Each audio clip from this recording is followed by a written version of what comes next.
Welcome to Bible Fiber, where we are encountering the textures and shades of the biblical tapestry. I'm Shelley Neese, president of the Jerusalem Connection, a Christian organization devoted to sharing the story of the people of Israel, both ancient and modern. This week we are studying Ezekiel 37, which contains one of the most iconic prophetic visions in the entire Bible, the Valley of Dry Bones. Apart from God's winged throne chariot in chapter 1, this is the most memorable symbol in Ezekiel. The vision's enduring popularity stems from its vivid imagery and potent message of hope. As an apocalyptic vision, it easily lends itself to endless interpretation. In the previous visions in chapter 36, Ezekiel foresaw the fertile mountains of Israel and the bustling streets of Jerusalem. Then suddenly God takes hold of the prophet and transports him to a valley filled with scattered and sun-bleached human bones. When Ezekiel refers to the hand of God being upon him, a recurring statement, we can see that the prophetic experience was palpable, not just a subtle feeling. The text states that God put his hand on Ezekiel, an act that preceded Ezekiel's earlier visionary experiences. After Yahweh deposited Ezekiel in the valley full of bones, he gave him a tour of the horrifying scene. Ezekiel reports the details of his vision in an autobiographical style. What stood out to him was the sheer number of bones. As a priest, the Levitical laws forbade Ezekiel from having any contact with corpses, and now he was surrounded by death without a single sign of life. However, he allowed God to lead him through the valley and made close observations of the bones. Initially, God does not offer any explanation for who the bones belonged to or why they were left unburied. But in verse 9, he refers to them as the slain. Considering the historical context of the prophecy, these bones might represent the Israelite victims of the Babylonian attack. The Babylonians would certainly not have bothered to give them a proper burial. God then asked, "Can these bones live?" Of course, Ezekiel was aware of the miracles performed by the prophets Elijah and Elisha who brought the dead back to life. In those cases, the deceased took their last breaths moments before being resurrected. In the Valley of Dry Bones, the corpses had been dead for so long that all flesh had decomposed. Resurrecting them was too tall a task for any prophet. Only God could perform such a supernatural miracle. Ezekiel's answer was completely submissive and showed his understanding of Yahweh's limitless power. He replied, "O Lord God, you know," which is better translated as, "only you know." Like Job once said, only God determines the number of man's days. Though Ezekiel's response was humbly appropriate, God invites him to actively participate in the work of resuscitation. He commands Ezekiel to be his conduit for the miracle that will soon take place, saying, "Prophesy to these bones and say to them, 'O dry bones, hear the word of the Lord.'" Ezekiel obeys, calling out the inanimate bones to hear God's message. Many preachers have been convicted by the sequence of events. The revival of the bones was predicated on Ezekiel's faithfulness in delivering God's word. Ezekiel called the bones to attention, but it was God's Spirit that reanimated them. As the bones awakened and responded to Ezekiel's call, he heard a rattling sound. He graphically portrayed the scene. Suddenly, there was a noise, a rattling, and the bones came together, bone to its bone. One muscle and one sinew at a time, they began to regenerate and gain flesh once again. God declares, "I will lay sinews on you and will cause flesh to come upon you and cover you with skin and put breath in you, and you shall live, and you shall know that I am the Lord." In that moment, Ezekiel witnessed the bones forming into a vast army. No wonder this vision has captured the imagination of Bible readers for centuries. In case Ezekiel was too dumbfounded by the vision to understand its meaning, God provides the interpretation. God shares with Ezekiel a prevalent saying among the exiles in the wake of Jerusalem's fall. In their despair, they lamented, "Our bones are dried up and our hope is lost. We are cut off completely." Through the revitalizing of the dry bones, God wanted them to understand that not all hope was lost. His covenants are not canceled. When he describes their graves being open, he is calling them out of exile. He will pull them from the grave and give them life. they will be reestablished as a sovereign nation with their ancestral lands, fully recommitted to their covenant with Yahweh. The famous vision is often mistaken for a doctrinal statement on bodily resurrection, providing a rare glimpse into the mindset of the ancient Israelites regarding life after death. However, the oracle's emphasis is on national resurrection, not individual resurrection. Ezekiel's immediate audience understood the dry bones vision as a prediction of their return from the Babylonian exile. However, throughout the ages, people have reinterpreted the dry bones metaphor, applying it to real-world historical events. One of the most prominent modern interpretations links the vision to the restoration of the Jewish people after the Holocaust, with the establishment of the State of Israel in 1948 seen as a fulfillment of this prophecy. Typically, I align with biblical scholars who caution against making overly narrow applications of apocalyptic messages in the Bible. I believe it is essential to first consider the original context and intent of the prophecy. However, I once attended a lecture at Yad Vashem in Jerusalem about the theology of the Holocaust, which gave me a new appreciation for how the Valley of Dry Bones filled a theological gap for Jewish people and Christians in a post-canonization world. For many Jewish theologians and religious thinkers, the vision of the Valley of Dry Bones holds profound significance in light of the devastating events of the Holocaust and the subsequent establishment of the modern state of Israel. While it is unlikely that Ezekiel himself could have foreseen the horrors of the 20th century when he experienced his prophetic vision, the imagery he described has been interpreted by later generations as a remarkable foreshadowing of the Jewish people's darkest hour and their miraculous restoration. In this reading, the scattered, lifeless bones strewn across the valley represent the millions of Jewish lives lost during the unspeakable genocide of the Holocaust. Recall that Ezekiel was astonished by the vast number of bones in the valley.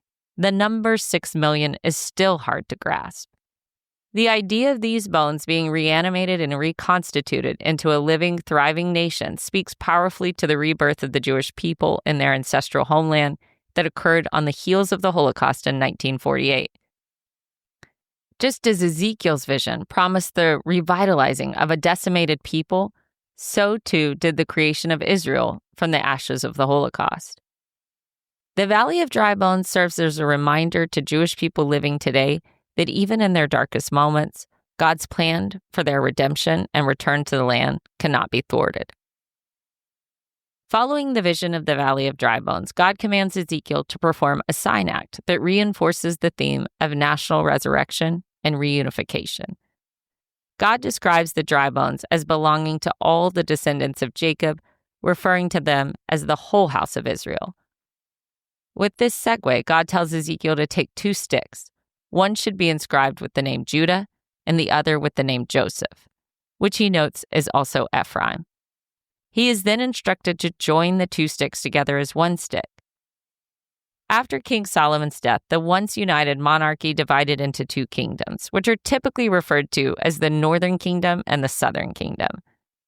The Southern Kingdom, known as Judah, consisted of the tribes of Judah and Benjamin, while the Northern Kingdom, commonly called Ephraim or Israel, was made up of the remaining 10 tribes.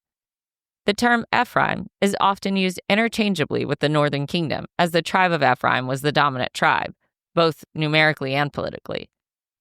Ezekiel adds the identifier Joseph, the father of Ephraim, to emphasize the ancient roots. The 10 northern tribes of Israel were conquered by the Assyrian Empire in 722 BCE, leading to their exile from the region. The Assyrians implemented a policy of deportation, scattering these tribes across various territories within their empire to prevent rebellion. This dispersion led to the tribes being known as the Lost Tribes of Israel, as they eventually assimilated into other cultures and lost their distinct national identity. After the Assyrians exiled the Israelites, they imported people from various nations to settle in the land. Ezekiel's sign act was predicting a future for Ephraim. God intended to reunite all 12 tribes, making them one nation in his grip. He explains to Ezekiel, "I will take the people of Israel from the nations, among which they have gone, and will gather them from every quarter and bring them to their own land." After 130 years of exile and dispersion, Ezekiel's audience would have assumed that Ephraim was lost to history forever. The idea of restoring Judah to the land seemed far-fetched enough.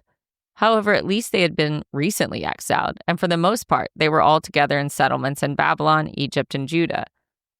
Restoring Ephraim appeared impossible by human standards, but God declared that he would reverse both deportations. The point of Ezekiel's sign act echoed other prophets, such as Isaiah and Jeremiah, in promising the eventual return and restoration of the northern tribes to their homeland. Its closest parallel can be found in the book of Zechariah, where the prophet performed his own sign act with two shepherd staffs named Grace and Union to represent God's relationship with Israel. That sign act had a different message than Ezekiel's, but very similar production. As part of the two-stick sign act, Ezekiel publicly displayed the joined sticks for all to see and proclaimed the hope they represented. When the time of their regathering occurs, they will be one nation in their homeland with one king, Yahweh's servant. During the days of the divided monarchy, they had two rival kings and multiple temples. God desired their unification under one Davidic king and one place of worship. The hope of restoration applied to all the descendants of Jacob.